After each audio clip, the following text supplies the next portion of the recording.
अस्सलाम वालेकुम दोस्तों। आज मैं आपके लिए एक स्टोरी लेकर आया हूँ।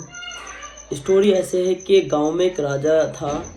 उस गांव में ही एक बूढ़ा आदमी था जिस पर सोने की पिंदियाँ बनाने आती थी। तो राजा ने सैनिकों से कहा कि जाओ उन बाबा को लेकर आओ। तो सैनिक जब बाबा को लेकर आए, राजा ने पूछा, है बाबा, आप पर सोने की पिंदियाँ बनानी आती हैं? तो बाबा ने साफ इनकार कर दिया कि राजा, मुझ पर कोई सोने की पिंदियाँ बनानी नहीं आती। अब बूढ़े आदमी ये कहकर चले गए। राजा ने सैनिकों से कहा कि भाई, क्या इन्होंने हमसे झूठ बोला? सैनिकों ने कहा, हाँ राजा जी, आपसे झूठ बोल कर गए हैं। इन पर वास्तव में सोने की बिंदियाँ बनानी आती हैं। तो राजा ने उनका झूठ पकड़ने के लिए एक गरीब व्यक्ति का भेष बनाया और रात को उस बूढ़े आदमी के घर पर चले गए और लगभग 20 साल तक राजा उसके घर पर रहे और उन बूढ़े आदमी की बहुत सेवा की, बहुत ही ज़्यादा सेवा की।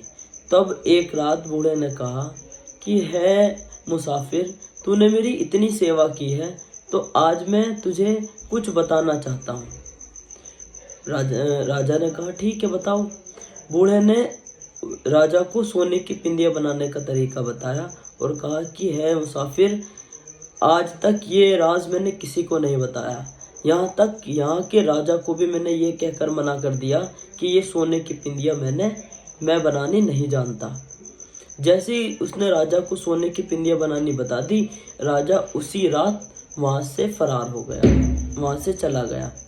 बूढ़े ने जब सुबह उठकर देखा कि मुसाफिर नहीं था तो बूढ़े को यकीन हो गया कि वो राजा ही था।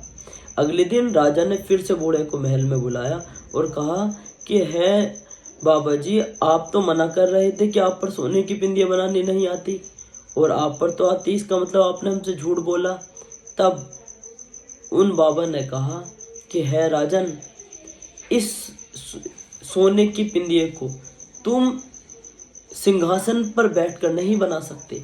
किसी भी चीज़ को तुम सिंहासन पर बैठकर नहीं सीख सकते। पहले तुमने मेरी 20 वर्ष तक सेवा की है, उसके बाद तुम्हें वो सोने की पिंदियाँ सीखने को मिली है। तो इस कहानी का मोरल ये है बेटा कि हमें कोई भी चीज़, चाहे वो विद्या हो, चाहे धन हो, चाहे कुछ भी हो, बिना मेहनत के प्राप्त नहीं हो सकती। हमें किसी भी चीज़ को प्राप्त करने के लिए मेहनत करनी ही